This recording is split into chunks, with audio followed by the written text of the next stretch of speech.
بسم اللہ الرحمن الرحیم۔ السلام علیکم اسٹوڈینٹس، کیسے ہیں آپ؟ امید ہے کہ آپ سب خیریت سے ہوں گے۔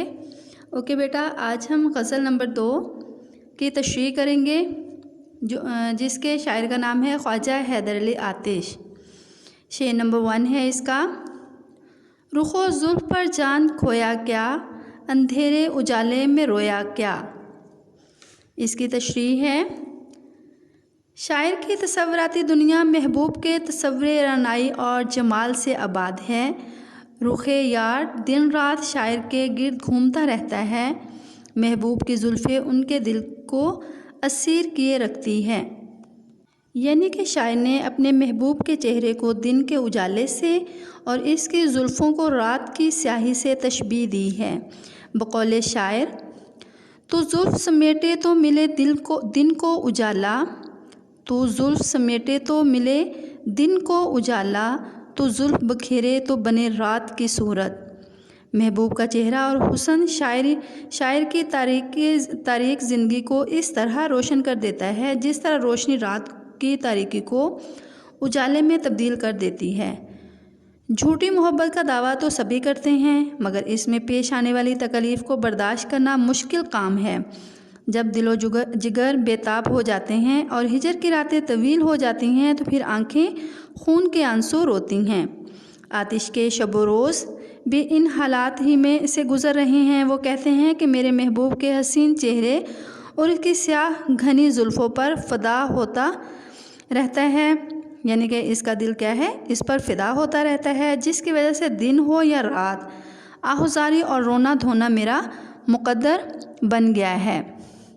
بقول شاعر: ہمیں کوئی غم نہیں تھا غم عاشقی سے پہلے، نہ تھی دشمنی کسی سے تیری دوستی سے پہلے۔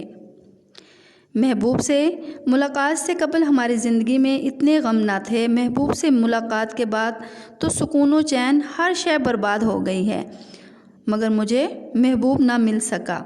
کاش میرا محبوب سے سامنا نہ ہوتا تو میں اس کے حسین چہرے کی روشنی اور سیاہ زلفوں کا اسیر ہو کر بے پناہ مشکلات و مصائب میں مبتلا نہ ہوتا۔ شعر نمبر 2 ہے: ہمیشہ لکھے وصف دندان یار، قلم اپنا موتی پرویا کیا۔ تشریح ہے اس کی: شاعر محبوب کی زلف اور رخ کی تعریف کرنے کے بعد اس کے حسین دانتوں کے اوصاف بیان کر رہے ہیں جو اس قدر حسین یعنی کہ حسن ترتیب سے جڑے ہوئے ہیں جیسے مالا میں موتی پرو دیے گئے ہوں، جو محبوب کے حسن اور شوخ چہرے پر بڑے خوشنما اور خوبصورت دکھائی دیتے ہیں۔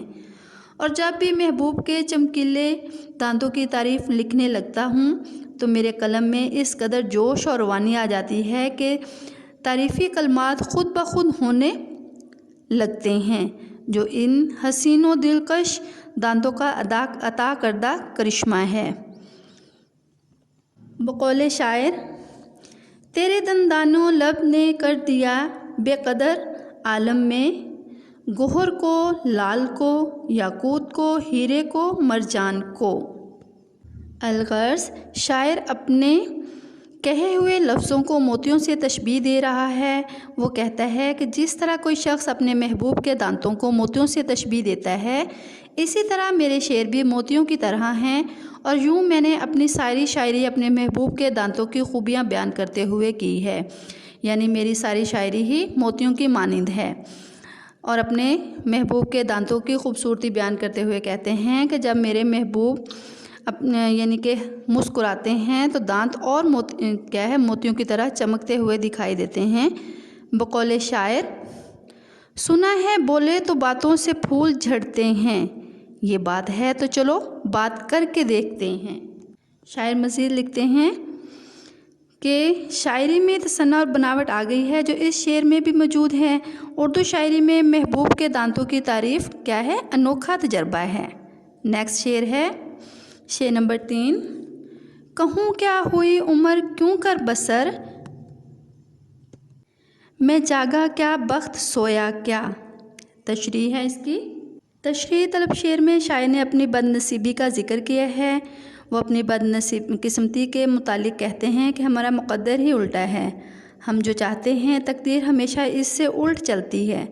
سکون طلب کریں تو بے سکونی، آرام طلب کریں تو تھکاوٹ، راحت کے بجائے کیا ہے تکلیف، گویا ناکامی و نامرادی کا سامنا کرنا پڑتا ہے۔ بقول شاعر، میں نے چاند ستاروں کی تمنا کی تھی، مجھ کو راتوں کی سیاہی کے سوا کچھ نہ ملا۔ گویا ہمیں کچھ بھی حسب آرزو نہ مل سکا۔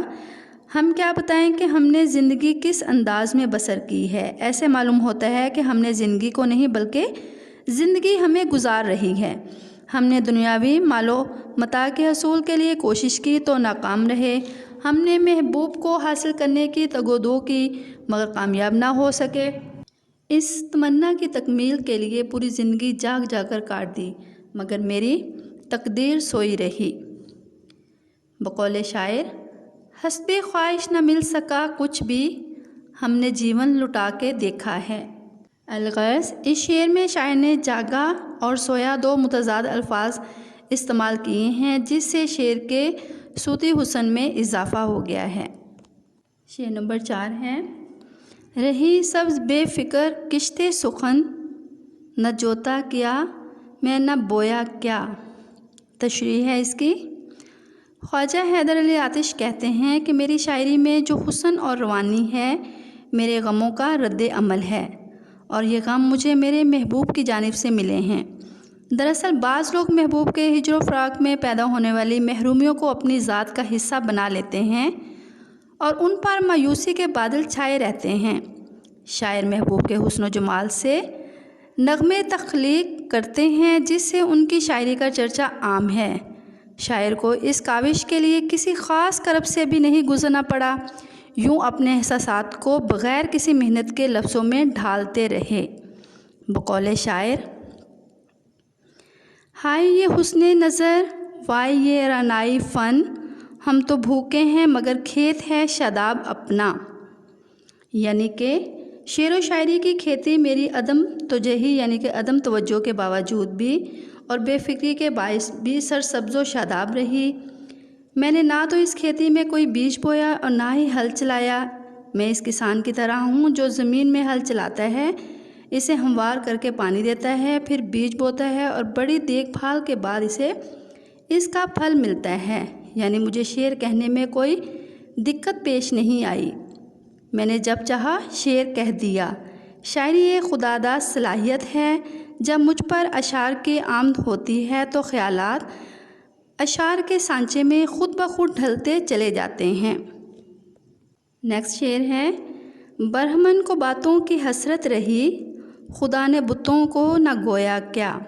تشریح ہے اس کی، برہمن بتوں کی پوجا کرتا ہے، یعنی کہ اس میں شاعر کیا بیان کرتے ہیں کہ برہمن بتوں کی پوجا کرتا ہے اور اسے باتیں کرتا ہے، اور اس توقع بھی کرتا ہے کہ بت بھی اس کے ساتھ باتیں کرے اور اس کی باتوں کا جواب دیں، لیکن اس کی یہ خواہش کبھی بھی پوری نہیں ہوتی اور دل کی باتیں دل میں ہی اس کی رہ جاتی ہیں۔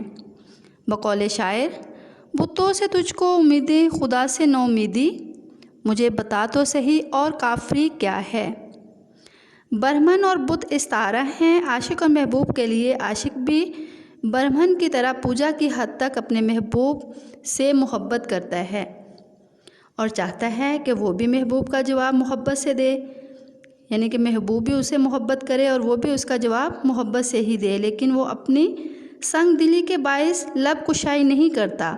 محبوب کی خاموشی نے عاشق کو پریشان کر رکھا ہے۔ بقول شاعر، رام و بت نہ ہو سکا ہم سے، ہر طرح سے منا کے دیکھا ہے۔ شاعر مزید لکھتے ہیں کہ لفظ بت بطور استعارہ محبوب کی سنگ دلی کے لیے بھی استعمال ہوا ہے، جس کا دل ہر طرح کے احساس سے خالی ہے، جہاں التجاؤں اور فریادوں کا محبوب پر ذرا بھی اثر نہیں ہوتا، اور اسی خیال کو کیا ہے کہ بت اور محبوب میں کئی قدریں مشترکہ ہوتی ہیں۔ مثلا بت کسی کی فریاد نہیں سن سکتا اور نہ ہی محبوب فریاد سن سکتا ہے، نہ ہی بت بول سکتا ہے اور نہ ہی محبوب عاشق کو شرف ملاقات بخشتا ہے۔ جس طرح بت کسی کی مشکل حل نہیں کر سکتا، اسی طرح محبوب بھی عاشق کی جدائی کی مشکل حل نہیں کر سکتا۔ اس لیے میرے محبوب پر میرے فریاد و آزاری کا اثر ہو تو کیسے ہو، وہ تو بت ہے جو میرے جذبات کو سمجھنے سے قاصر ہے۔ یہی وجہ ہے کہ میں اپنے محبوب کی ملاقات سے محروم ہوں۔ نیکسٹ شعر ہے، مزہ غم کے کھانے کا جس کو پڑا، وہ اشکوں سے ہاتھ اپنا دھویا کیا۔ تشریح طلب شعر میں شاعر نے پلکوں سے گرنے والے ان آنسوؤں کا ذکر کیا ہے جو محبوب کے فراق میں اس کی آنکھوں سے جاری ہوتے ہیں۔ گرنے والے یہ آنسو اس قدر شدید اور زیادہ ہیں کہ وہ ان اشکوں سے اپنے ہاتھ دھویا کرتا ہے۔ انسان اگر کسی چیز کا عادی ہو جائے تو وہ اس کے بغیر نہیں رہ سکتا۔ جس شخص کو غم سہنے اور دکھوں کے ساتھ زندگی گزارنے کا لطف آ جاتا ہے، وہ ساری زندگی رونے دھونے میں گزار دیتا ہے۔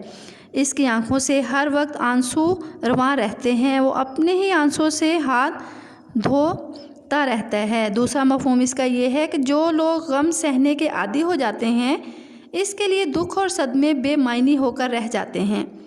ان کی آنکھوں سے آنسو خشک ہو جاتے ہیں، وہ صدمات سہتے سہتے غم کھانے کے اس قدر عادی ہو جاتے ہیں کہ غم کا ان پر بالکل بھی اثر نہیں ہوتا۔ بقول شاعر، چارہ سازوں سے الگ ہے میرا معیار کہ میں زخم کھاؤں گا تو کچھ اور سنور جاؤں گا۔ الغرض، رسوائی کا کوئی خوف یعنی کہ شاعر کے دل میں باقی نہیں رہتا۔ شعر میں شاعر کی محرومیت کا ذکر بھی ہے اور لذت غم بھی ہے، یعنی کہ دونوں کا اس میں ذکر کیا گیا ہے۔ نیکسٹ شعر ہے جو کہ آخری شعر نمبر 7، زخندان سے آتش محبت رہی، کنویں میں مجھے دل ڈبویا کیا، یعنی کنویں میں مجھے دل ڈبویا کیا۔ اس کی تشریح ہے، خواجہ حیدر علی آتش سابقہ شاعر ہی کی طرح محبوب کی ظاہری نقوش کی تعریف کرتے ہوئے کہتے ہیں کہ ان کا ہر انداز دل کو بے قرار اور بے قابو بنا کر رکھ دیتا ہے۔ وہ جس انداز کے ساتھ سامنے آئے سحر انگیز ہے۔ محبوب کے دلکش اور دل فریب چہرے پر تبسم کے وقت ٹھوڑی پر جو گھڑا بن جاتا ہے، میں اس کی چاہ میں غوطہ زن رہتا ہوں اور میرا دل گویا محبوب کی ٹھوڑی میں اٹک کر رہ گیا ہے۔ بقول شاعر، دل ہوا اس پہ یوں فدا انجم، جیسے کم بخت میرا تھا ہی نہیں۔ تشریح طلب شعر میں آتش نے محبوب کی ٹھوڑی پر بننے والے گڑھے کو کنویں سے تشبیہ دی ہے۔ جس طرح اگر کوئی چیز کنویں میں گر جائے تو نکالنا مشکل ہو جاتی ہے، اسی طرح محبوب کی ٹھوڑی پر بننے والا گڑھا بھی میرے دل کے لیے کنواں ثابت ہوا ہے۔ جب میں اپنے سینے کو ٹٹولتا ہوں تو یوں محسوس ہوتا ہے جیسے میں اپنے دل سے ہاتھ دھو بیٹھا ہوں اور میرا دل محبوب کی ٹھوڑی کے کنویں میں گر گیا ہے، جہاں سے نکلنے کے لیے ہرگز رضامند نہیں ہو رہا۔ یہ تھی ہماری مکمل غزل کی تشریح۔ اب انہی میں سے اشعار میں سے ایک شعر کی میں تشریح آپ کے سامنے پیٹرن کے طور پر آپ کو دکھا رہی ہوں۔ آپ نے جو تشریح ہے یاد کرنے کے بعد جب آپ نے اس کی پریکٹس کرنی ہے تو اس پیٹرن کو مد نظر رکھتے ہوئے آپ نے اس کی تشریح کی پریکٹس کرنی ہے۔ اوکے، سب سے پہلے آپ شعر لکھیں گے جیسے کہ میں نے لکھا ہے، سیم ایسے ہی مارکر کے ساتھ۔ کہوں کیا ہوئی عمر کیوں کر بسر، میں جاگا کیا بخت سویا کیا۔ اس کا پھر لکھیں گے حوالے میں غزل نمبر، اس کا نمبر لکھیں گے۔ اگر آپ کو غزل کے پہلا مصرع آتا ہے تو وہ بھی آپ لکھ سکتے ہیں۔ پھر لکھیں گے شاعر کا نام خواجہ حیدر علی آتش، پھر مفہوم لکھیں گے سیم ایسے ہی، پھر انڈر لائن ایسے ہی کریں گے۔ مفہوم ہے اس کا، میں کیا کہوں میری عمر کیسے بسر ہوئی، میں جاگتا رہا اور میرا نصیب سوتا رہا۔ اس کی تشریح ہے، تشریح جب آپ نے کرنی ہے تو اس میں مختصر سا شاعر کا تعارف ضرور لکھنا ہے اور شاعر کا جو تعارف ہے اس کا تشریح کے ساتھ ربط ہونا بھی ضروری ہے۔ اس کا الگ پیراگراف نہیں بنانا، تشریح اور تعارف ایک ہی پیراگراف میں لکھنے ہیں۔ جیسے کہ میں نے لکھا ہوا ہے، دیکھیں، دبستان لکھنؤ کے نمائندہ شاعر آتش کی غزلوں میں فنی محاسن کی بھرمار ہے۔